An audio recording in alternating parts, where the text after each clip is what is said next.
tá? Eu coloquei o link aí do meu currículo acadêmico e também coloquei o link do meu currículo profissional do LinkedIn. Caso alguém tenha mais alguma curiosidade a meu respeito. Qualquer coisa pode me perguntar também.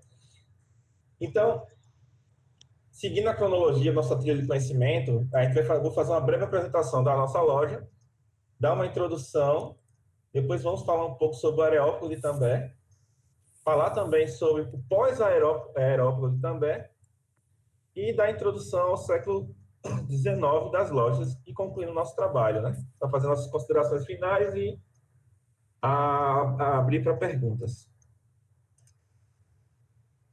Então, eu sou membro da loja Maçônica Segredo e Amor da Ordem. Ela foi fundada no dia 23 de dezembro de 1860. Ela é uma loja centenária. E hoje, atualmente, a gente se reúne no nosso templo lá no Oriente de Olinda, Pernambuco, né? A nossa loja também, ela é jurisdicionada à Grande Loja Maçônica de Pernambuco e membro filiada à Confederação Maçônica Simbólica do Brasil, para quem não conhece. Eu trago aqui a foto, a imagem do nosso primeiro venerável, que é o Emílio Xavier Sobreira de Mello, que é o fundador e primeiro venerável da loja Segredo e Amor da Ordem, né, no dia 23 de dezembro de 1960. E também, para quem não conhece, nosso atual venerável da gestão atual, Irã Rezende Pacheco, né, para conhecimento de todos. Foi o que falou agora há pouco. Trago aqui só umas fotos do nosso templo, né, com os obreiros ativos. Esse segurando a câmera aqui, esse careca meu barbudo de óculos, sou eu. Eu não estou liberando a minha câmera porque para não ter lag na apresentação, tá? Mas na hora que eu abrir para perguntas, eu ativo a câmera, tá bom? Eu trago também aqui para vocês, como eu vou deixar disponível o material lá no grupo do WhatsApp, eu trago aqui também as nossas redes sociais, né? Nós temos o canal no Instagram, temos nosso próprio website, tá? E também temos uma fanpage no Facebook, caso vocês queiram conhecer um pouco mais sobre a loja. Então dando início ao nosso trabalho, deixa eu só mover uma janela aqui.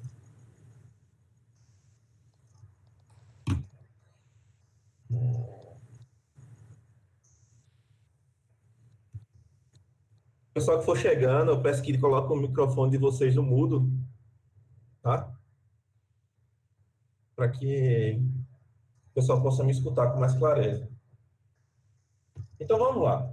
O tema que a gente vai abordar hoje, né, é a história da maçonaria pernambucana, que eu divido em duas partes, como eu falei no início da apresentação, certo? Hoje é a primeira parte. E para a gente dar uma introdução, eu trago essa frase aqui do Dr. Miguel Costa, de 1909, onde ele fala que a maior glória de Pernambuco é ter sido o oriente de todas as glórias do Brasil. Então, a gente sabe que nosso estado, até a sua fundação, ela passou por grandes revoltas, grandes revoluções, né? E foi o primeiro estado a dar início à expulsão dos holandeses. Então, o nosso primeiro exército foi formado em Pernambuco. E tem toda uma história de luta, de bravura, do estado de Pernambuco, que se perdeu no decorrer assim, dos últimos 40 anos, esse sentimento de patriotismo, assim, barrista, na verdade, né? E a maçonaria, ela está ligada à história de Pernambuco, muito enraizado, mas depois que houve a Revolução de 30, na época de Getúlio Vargas, todas as citações maçônicas dentro do contexto histórico foram retiradas dos livros de histórias. É como se a maçonaria nunca tivesse existido ou tivesse tido influência, tá? Principalmente no estado de Pernambuco. Só de uns anos para cá que essa parte histórica começou a ser resgatada novamente, tá? Eu lembro que quando eu fazia ensino fundamental, tinha um livro, que era um livro que chamava Pernambuco, certo? E eu lembro que nesse livro tinha essa citação sobre a maçonaria. Já os livros de hoje, ao que eu tenho conhecimento, já não falam sobre a influência maçônica na história de Pernambuco, tá? feito tantas mudanças que já houveram aí nessa grade curricular dos alunos da rede pública, né, aqui no nosso estado. Então, para dar a introdução, à história de Pernambuco, tem tudo a ver, tem toda uma cronologia de fatos que ocorreram pelo mundo para chegar até a construção da nossa história maçônica dentro do estado de Pernambuco, certo? Eu trago para vocês um pouco uma citação sobre a Guerra da Independência dos Estados Unidos, que durou de 1775 a 1783, onde a independência dos Estados Unidos foi declarada no dia 4 de julho de 1776 e colocou fim ao vínculo colonial que existia entre as 13 colônias, nome pelo qual a região era conhecida nesse período, e a Inglaterra. Com essa conquista, os Estados Unidos transformaram-se na primeira nação do continente americano a ter sua independência. Por quê? Toda a independência, todo o conjunto da independência americana, houve uma influência maçônica por trás disso. A Constituição maçônica, certo, daquela época, foi um reflexo para construir a Constituição americana. Então, continuando aqui, a gente vê o marco da tomada da Bastilha, né, em 1789, na França, que ocorreu no dia 14 de julho, na verdade, de 1789, é considerado o evento que deu início à Revolução Francesa. A queda da Bastilha foi o assalto popular à Bastilha, antiga prisão símbolo da opressão do antigo regime francês. A tomada dessa prisão foi a consequência da tensão popular provocada pela crise econômica e política que a França enfrentava no final do século XVIII. Então, você vê que, quando a gente fala dessa tomada da Bastilha, a gente começa a lembrar também, que conhece um pouco da história da Revolução de 1817, que esses fatos estão interligados. Prosseguindo para a Revolução Francesa, que foi de 1789 a 1799, a Revolução Francesa foi um ciclo revolucionário que aconteceu na França e que teve como resultado prático o fim do absolutismo no país. Notem que os países que tinham esse conceito de absolutismo, de um poder único, a partir desse século XVIII, oi?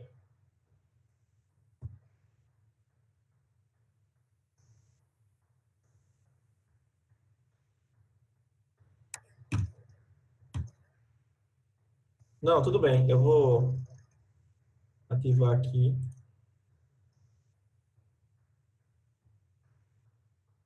Estão visualizando a tela?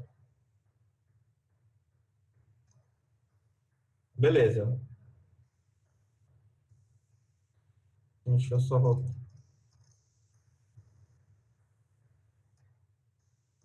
voltar aqui para a tela de apresentação minha. Ok. Tá. Como eu ia falando, a Revolução Francesa, ela aconteceu por conta da insatisfação da burguesia com os privilégios da aristocracia francesa, que gozava da insatisfação do povo com sua vida de sofrimentos, marcada pela pobreza e fome. A Revolução Francesa é um dos acontecimentos mais importantes da história da humanidade, porque ela iniciou-se o processo de universalização dos direitos sociais e das liberdades individuais previstas na Declaração dos Direitos do Homem e do Cidadão. Essa revolução também abriu o caminho para o republicanismo na Europa, para a democracia representativa. A Revolução Francesa inspirou-se nos ideais do iluminismo que surgiram no século XVIII. Então, você vê que quando você estudar um pouco da história da Inglaterra, do Reino Unido, eles prevendo que poderia ocorrer essa revolta. E também tem até uma referência, quem já assistiu aquele filme Robin Hood, que é estrelado pelo aquele ator Russell Crowe, que fez o Gladiador. Existe um filme, tem até no Netflix. Se você assistir o filme, você vai ver muitas referências maçônicas, certo? influência para que eles tentassem reverter esse poder do absolutismo na Inglaterra naquela época. Ou seja, onde foi criada a primeira Constituição, né? O pessoal que for chegando, eu vou colocar em mudo. Então, a gente vê que a gente escuta muito que a Revolução Francesa também houve uma influência maçônica. Porém, isso é um objeto de investigação por estudiosos dos mais diferentes vertentes, porque por mais que o pessoal tenha uma grande influência maçônica, mas ainda existe muito pouco documentos históricos que levantam essas teorias, certo? Uma dessas teorias é que tem ampla repercussão não só entre os adversários da maçonaria, mas notadamente entre os próprios maçons que, motivados pelo entusiasmo e sem uma análise mais profunda, passaram a admiti-la como perene e incontestável verdade. Ou seja, começou vários grupos de estudos, até grupos, mas começaram a afirmar que a maçonaria, de fato, teve uma influência direta na Revolução Francesa, que isso acaba sendo tomado como verdade, principalmente por causa do lema liberdade, igualdade e fraternidade, que são lemas dentro da ordem maçônica, quanto na sua representação na bandeira da França, pelas cores azul, branca e vermelha, que sugere o ideal maçônico. Então, assim, existiam maçons nessa época, de fato, certo? Mas, assim, não existem uns documentos que comprovem que a maçonaria teve uma influência direta na Revolução Francesa, como teve na independência brasileira, através do José Bonifácio, certo? Então, tem várias vertentes de estudos que eu não vou entrar em detalhes agora, tá?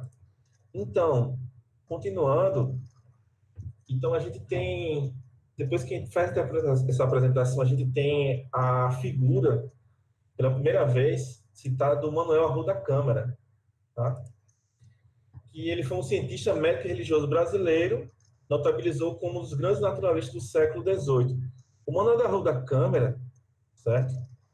Ele nasceu no ano de 1752 na cidade de Pombal, no sertão do estado da Paraíba, e faleceu aqui em Itamaracá, aqui do lado, no ano de 1810. Veja que um pouco próximo da Revolução de Pernambuco.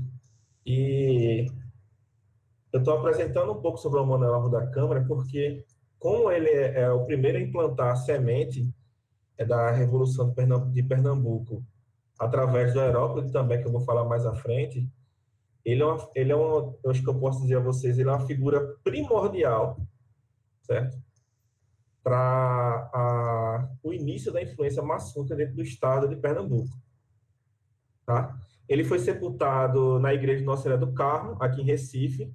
A nossa loja, a Seguida da Mão da Ordem, a gente faz um passeio maçônico com os aprendizes, certo? Até convida alguns membros de outras lojas, onde a gente faz uma caminhada pelo Recife, ali pelo centro da cidade, onde a gente passa por vários locais que teve influências maçônicas e também visita algumas lojas também.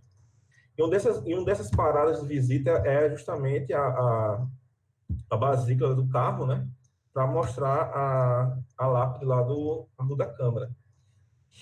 Eu acredito que isso é bom que é um conhecimento a mais para quem está começando a ser iniciado na ordem. Tá. Ele foi ordenado padre no seminário dessa cidade, em Goiânia, né, adotando o nome de Frei Manuel Coração de Jesus. Ele estudou na Universidade de Coimbra, em Portugal, e em Montpellier, na França.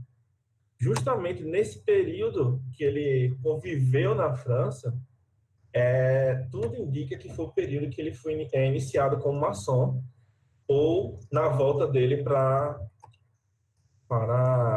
Portugal, né, antes de vir para o Brasil. Ele é um idealista de espírito revolucionário. O Arruda Câmara, em Paris, identificou com pensamentos de Voltaire e de Rousseau, e animado com o sucesso da Revolução Francesa, chegando ao Brasil, não se conformou com o quadro de injustiça social. De fato, o Brasil sempre foi uma região que era colônia. Aqui era só coletar os recursos naturais e levar para a Europa para aumentar os lucros dos nobres portugueses.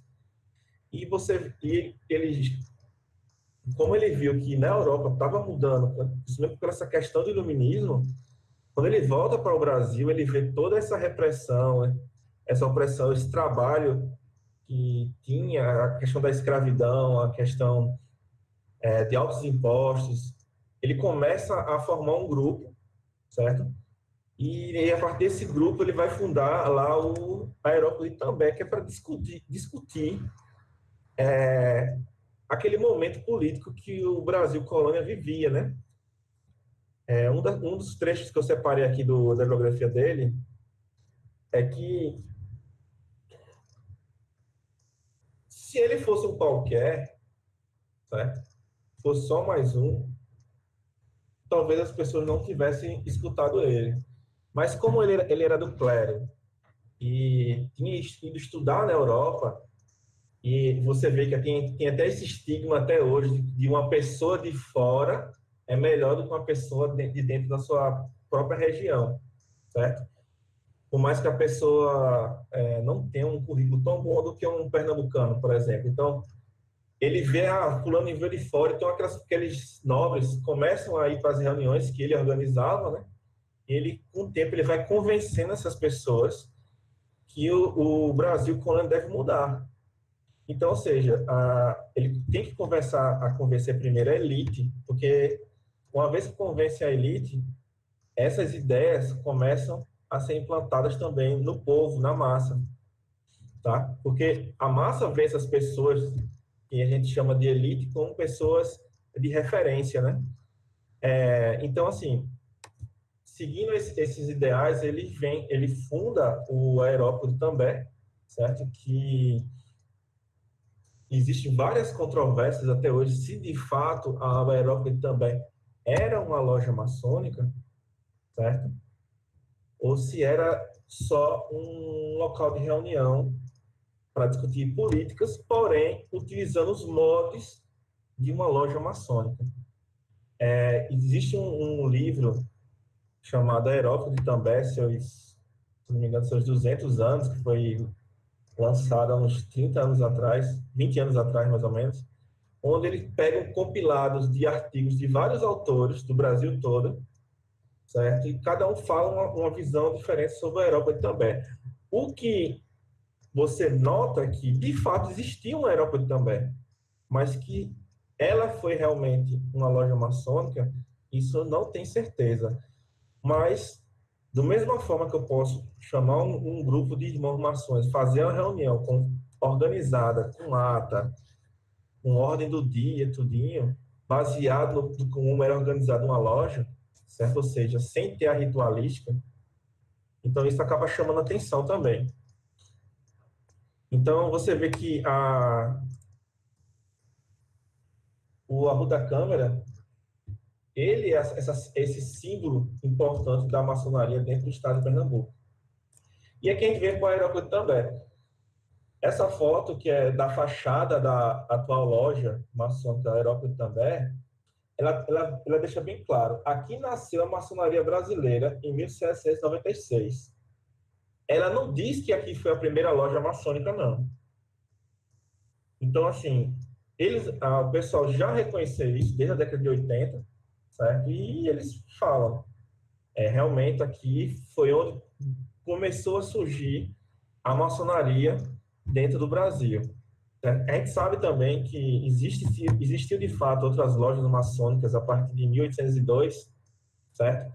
Em que tiveram reuniões tanto no estado do Rio de Janeiro como também tiveram na Bahia, mas eram lojas estrangeiras que se reuniam em barcos, certo? Ainda teve lojas que dentro do estado do Rio de Janeiro que chegaram a se reunir, chegaram até criar uma potência, isso eu vou falar um pouco mais à frente, certo? Isso antes da formação do Grande Oriente do Brasil, que foi em 1822, tá? Então,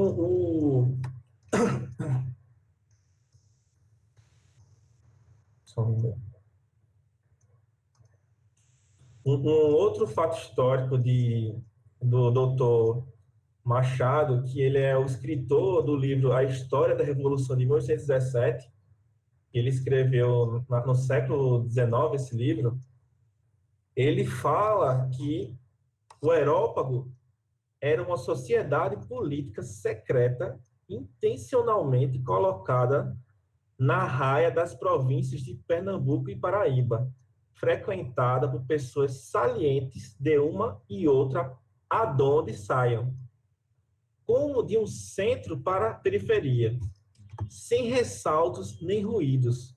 As doutrinas ensinadas tinham por fim tornar conhecido o estado geral da Europa e os estremecimentos e destroços dos governos absolutos sob o influxo das ideias democráticas. Eu estou falando assim porque, como é um texto antigo, aí tem essas palavras meio estranhas para a nossa gramática de hoje, né?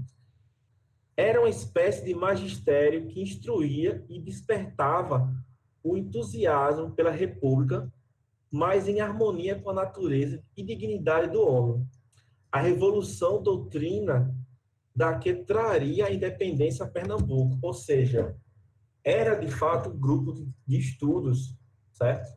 Então aquelas pessoas, mas o que é república, que não sabiam aqui no Brasil, ó, eles se reuniam, eles assentavam todos os tipos de pessoas lá, certo?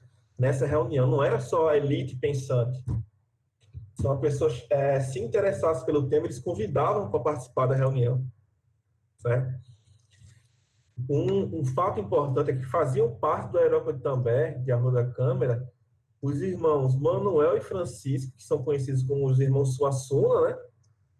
O Francisco Luiz, o José Francisco Paula Cavalcante de Albuquerque, os padres Antônio Félix Velho Cardoso, José Pereira Tinoco, Antônio de Albuquerque Montenegro e o famoso José Ribeiro, né? Pessoa que participou da Revolução de 1817. Então, vejam que existiam muitas pessoas importantes que participavam desses encontros, tá? Você vê aqui a gente vê também uma foto agora do obelisco, né? Que foi construído na cidade de Itambé, Pernambuco, que fica uma hora de viagem daqui de Recife. Eu acho como obrigação de todos os irmãos maçons visitar a cidade de Itambé, certo? Porque esse obelisco, baseado em alguns estudos levantados, na região que foi construído esse obelisco, hoje tem até um supermercado na frente, veja que tem uma igreja, essa igreja Nossa Senhora da Conceição, ela fica do lado de Pedra de Fogo. Nessa rua tem uma linha de paralelepípedo que é a divisa entre Paraíba e Pernambuco. Ou seja, a igreja está do lado da Paraíba e o obelisco está do lado de Itambé, Pernambuco. Então, baseado nos estudos, das referências dos irmãos maçons lá de Itambé, de Timbaúba, até participou desse estudo, se eu não me engano, é o ex-grão-mestre do Grande Oriente Independente, Pernambuco, que é Antônio do Carmo, e construíram esse obelisco para homenagear, certo? A Rua da Câmara e o Aerópago de Itambé. Ele já foi azul, agora está nessa cor vermelha, tá? Ele é cercado. E na década de 80, junto com alguns irmãos de Itambé que frequentavam a loja Obreiros do Norte em Timbaúba, que é minha cidade natal, eles fundaram uma loja maçônica que é filiada ao Grande Oriente Independente de Pernambuco, que agora é Grande Oriente Estadual de Pernambuco, certo? Que é esse prédio aqui. Aquela primeira foto da fachada faz parte desse prédio, tá? E no início da década de 80, eles fundaram essa loja em homenagem ao Aerópago também. Então, hoje ela se chama Loja Maçônica Aerópago também, tá? É como se fosse uma continuação daqueles ideais maçônicos que foi implantado lá a partir de 1796, certo? Então, da mesma forma que a gente tem outras lojas maçônicas hoje em dia, que levam nomes das academias de estudos daquela época, como, por exemplo, a Academia do Paraíso, a Academia Suassuna, tudo isso é uma homenagem a essas academias de estudos. Lembrando que, até o momento, eu estou falando das academias, para não confundir academias com as lojas maçônicas, que ainda vou entrar nesse mérito. Tá? Então, a gente vê que né, antes de eu chegar na conspiração, só um minuto. Então, houve um vazamento das informações que estavam ocorrendo nessas reuniões, certo? Então, junto com parte do clero e do reinado, houve uma perseguição, certo? E muitos desses documentos foram queimados, destruídos, para que esses maçons, esses membros que se reuniam lá para falar mal da monarquia e querer implantar uma república, uma democracia no estado de Pernambuco, não fossem caçados ou fossem presos. Então, esse período vai chegando ao fim do Aerópago de També, tá? Por volta do início de 1800, e é por isso que não se tem muita referência comprovada, documentada, do Aerópago também, mas você vê que documentos daquela época, de outras referências, citam a Aerópago também. Uns citam até que era uma loja maçônica, os outros já dizem que não é. Então fica essa dúvida no ar até hoje, tá? Por isso que eles colocam lá que ali é o berço da maçonaria brasileira. Então, você vê que a conspiração dos Suassunas, também conhecida como a Revolta Suassuna, ocorreu em 1801 na cidade de Olinda, Pernambuco. Os principais suspeitos da liderança dessa revolta eram os irmãos Suassunas. Lembrando que os irmãos Suassunas, eles eram o quê? Eles eram frequentadores dessas reuniões do Aerópago também, certo? O Francisco de Paula Cavalcante de Albuquerque e Luiz Francisco de Paula. Eles foram denunciados por compactuar e disseminar ideias iluministas relacionadas a questões emancipatórias. Essa foto aí é as ruínas lá do engenho Suassuna, tá? Mas vejam só, no desenrolar dessa conspiração, eles foram denunciados, eles foram julgados, mas eles pagaram fiança e ficou por isso mesmo. Ou seja, não foi algo muito grave, mas que é um dos marcos da história da história maçônica dentro do estado de Pernambuco, como também da história de Pernambuco, seguindo o canal até a Revolução de 1817, tá?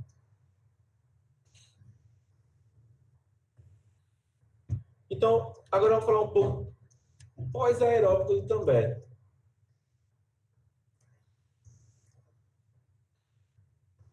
Logo após a conspiração Suassuna, certo?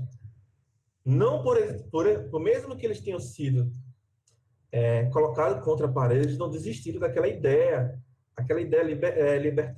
de libertação, aquela ideia democrática de mudar todo o contexto político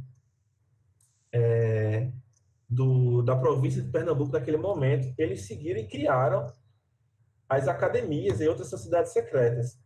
Em 1802, Francisco de Paula Cavalcante de Albuquerque fundou a Academia Suassuna em sua propriedade no engenho Suassuna. O padre José Ribeiro era membro da Academia Suassuna. Vejam só. E em 1809, a loja Restauração foi fundada no Engenho Paulista, que na época fazia parte do território de Olinda. Então, a gente vê que em 1809 tem uma loja maçônica de fato, certo?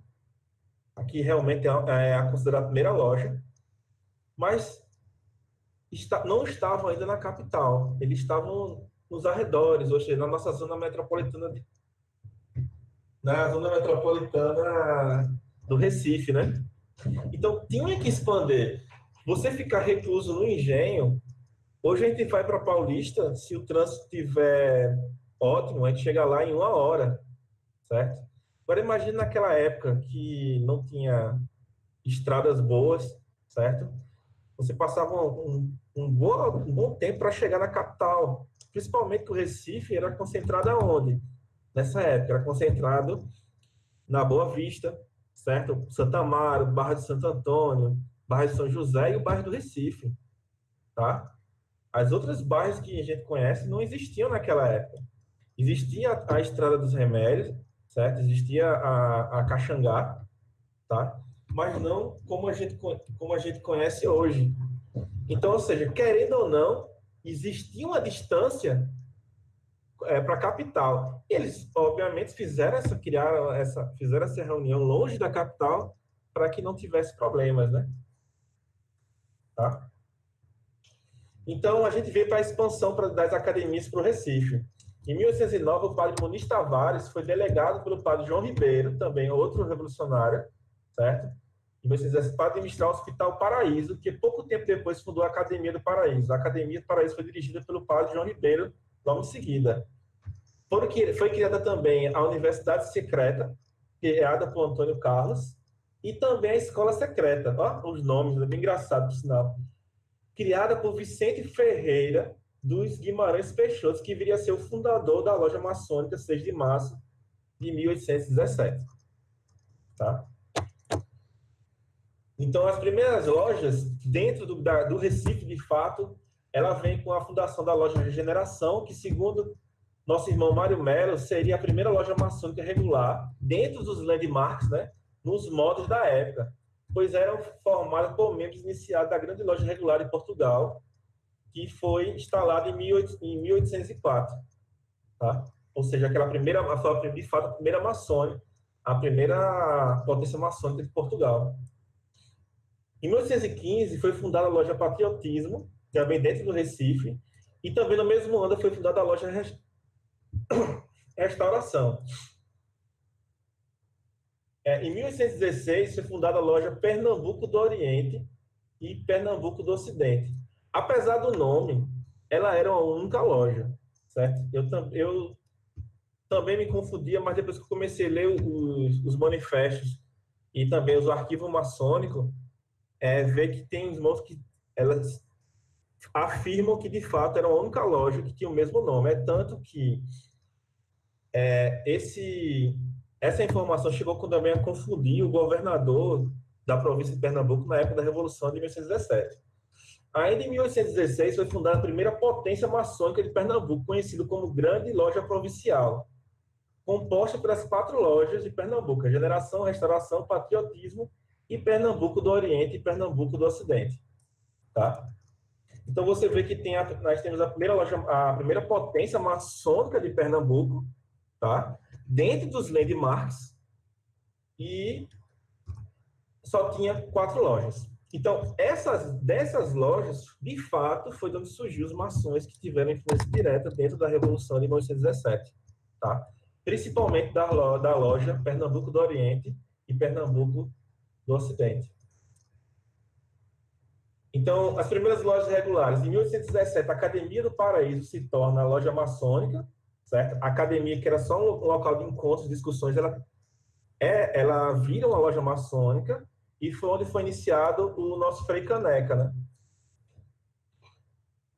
Em 1817, em uma carta enviada ao Conde dos Arcos, no Rio de Janeiro, o governador da província de Pernambuco, Caetano Pinto, relata no Recife que haviam apenas 2 lojas de pedreiros livres, denominadas Pernambuco do Oriente e Pernambuco do Ocidente, que eu falei agora há pouco. E que uma se reunia na casa de Antônio Gonçalves de Cruz, no Cruz Cabugá, né? E a outra na casa do Domingos José Martins. Mas, na verdade, era a mesma loja, eles só ficavam alternando um local de reunião. Tá? E a gente, seguindo o século XVIII, século XIX, assim, eu não vou entrar nos moldes da Revolução de 1817, que não é o foco da palestra, certo? Por isso que eu já pulo a Revolução. Então, pós-Revolução, a gente descobre também em documentos que, segundo o coronel Quintino Galhardo, do Arquivo Maçônico que recebeu em 1907, a loja Segundo Amor da Ordem, em seu arquivo, tem esses documentos. Existia uma loja que ficou à margem das lojas da Revolução de 1817. Essa loja se chamava Quatimozim. Ou seja, era uma quinta loja, mas que essa loja não estava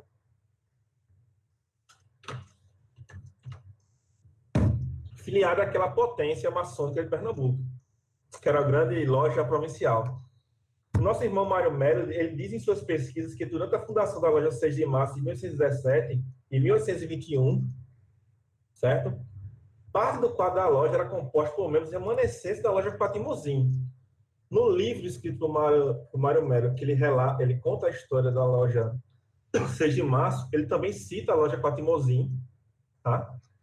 Então, os irmãos que tiverem interesse, é bom pesquisar um pouco também sobre essa loja. No continuando. Agora a gente vai para as lojas maçônicas do século XVIII, né?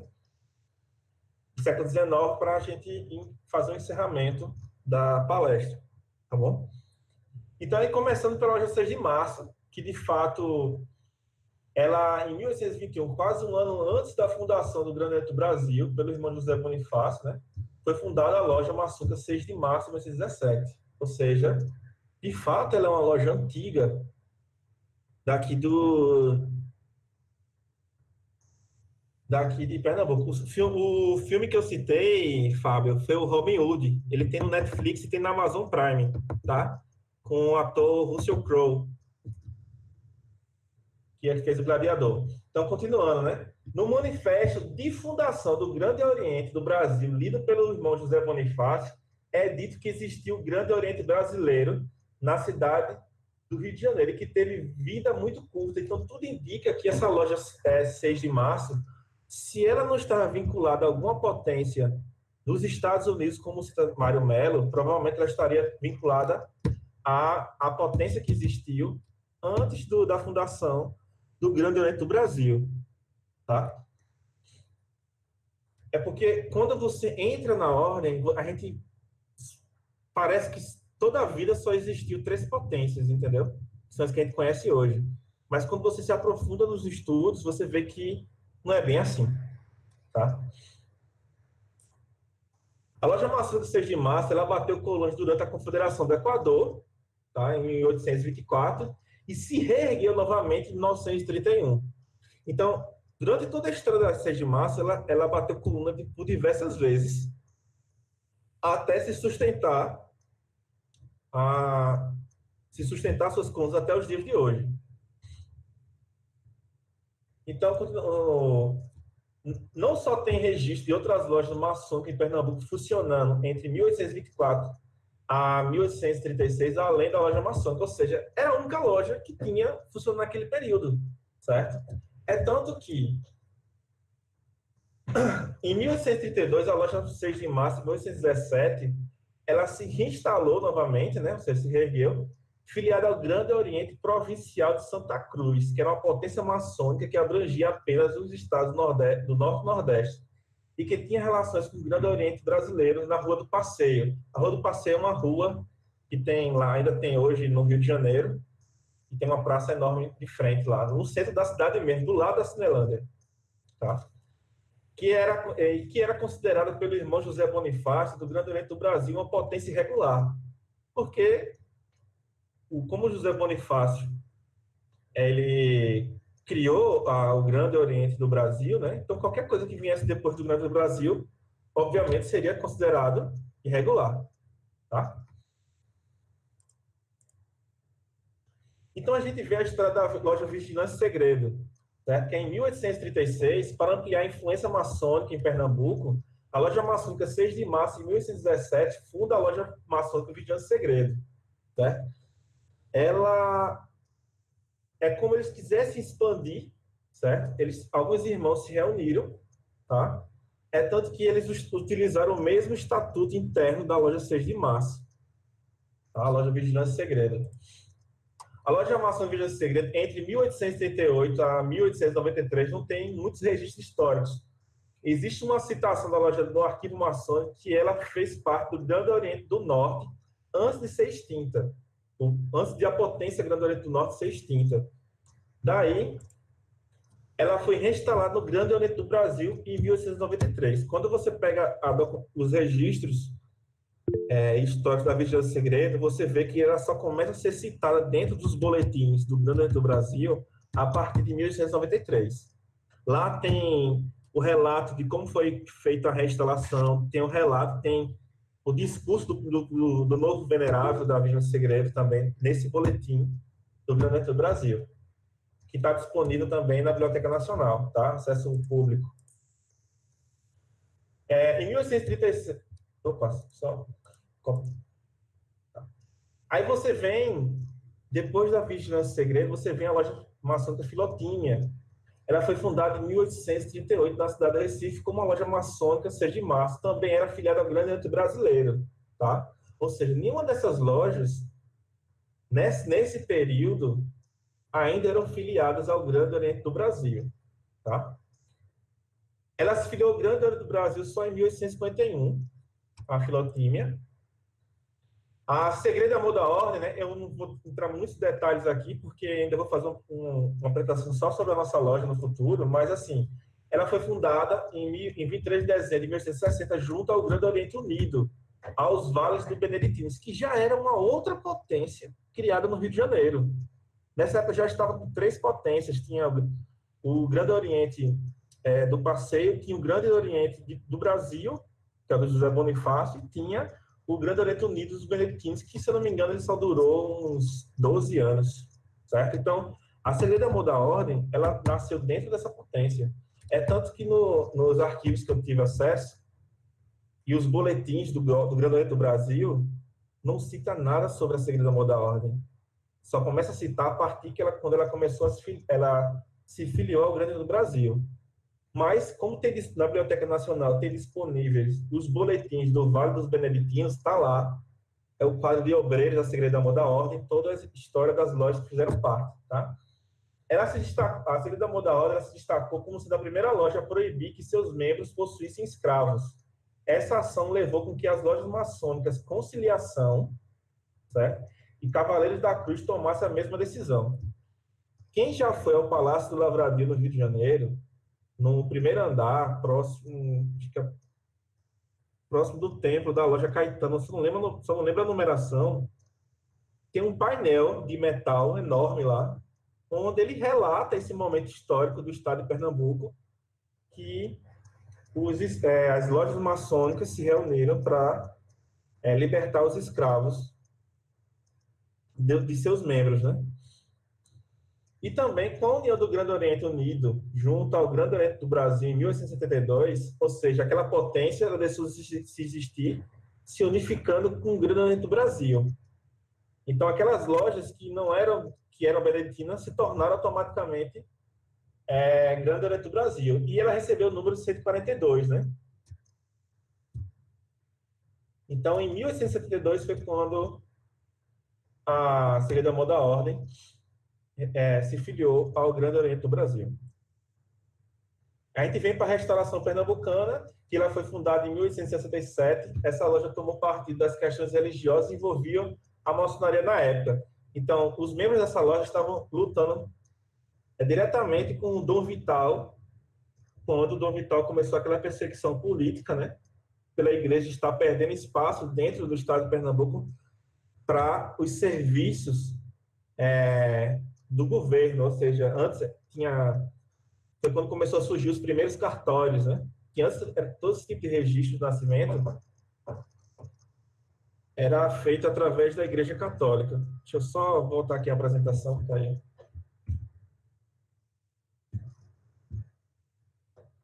Vamos lá, eu vou compartilhar de novo, tá?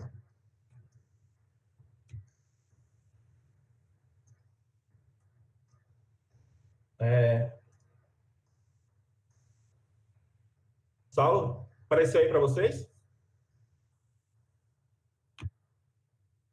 Beleza.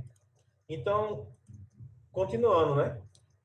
Fez parte do Grande Oriente Unido também, dos Vales Beneditinos. A maioria das lojas maçônicas de Pernambuco, elas só começaram de fato, para se filiar ao Grande Oriente do Brasil, pelo menos essas mais antigas, a partir de 1870, tá? Ela mantinha uma escola de ensino público gratuito no Recife, tá? A Cavaleiro da Cruz, ela foi fundada em 1864. Seu primeiro nome era Segredo e Fraternidade. Seus membros lutaram contra a escravatura e mantinham uma escola de ensino público. Era uma das poucas lojas que possuíam um prédio próprio até os dias de hoje. De fato, a loja Cavaleiro da Cruz, ela faz parte do roteiro do passeio maçônico que a gente faz com os membros da nossa loja, né, com os aprendizes. Ela chegou a possuir até 300 membros ativos. Pasme também, a Vigilância Segredo, ela chegou também a possuir, nessa mesma época, 400 membros ativos dentro da loja. Então, era muito maçom. A Fraternidade e Progresso, Ela foi fundada em 1874 e na cidade de Goiânia, no interior do estado. Essa loja existe ainda hoje. Se eu não me engano, eu acho que ela faz parte do Grande Oriente do Brasil, tá? Hoje em dia. É que eu peguei mais informações do século XIX. Ela também mantinha uma escola pública e uma vasta biblioteca que era aberta ao público também, tá? E também possui uma sede própria. Nem todas as lojas maçônicas, que também até hoje, ela não possui uma sede própria. A gente vem as Obreiros do Porvir, que essa loja já foi extinta, né? Ela foi fundada em 1894 na cidade de Nazaré da Mata, no interior do estado, que fica aqui no máximo 40 minutos do Recife, na Zona da Mata, ali por Carpina, certo? E mantém uma escola pública, uma vasta biblioteca também aberta ao público.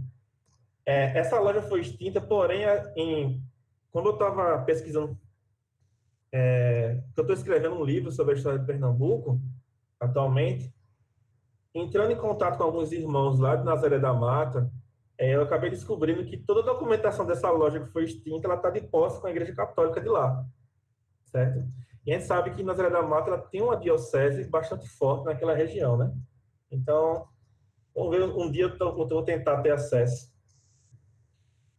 Então, meus irmãos, é isso. Eu tinha que apresentar essa primeira parte das lojas maçônicas relacionadas à história da maçonaria de Pernambuco.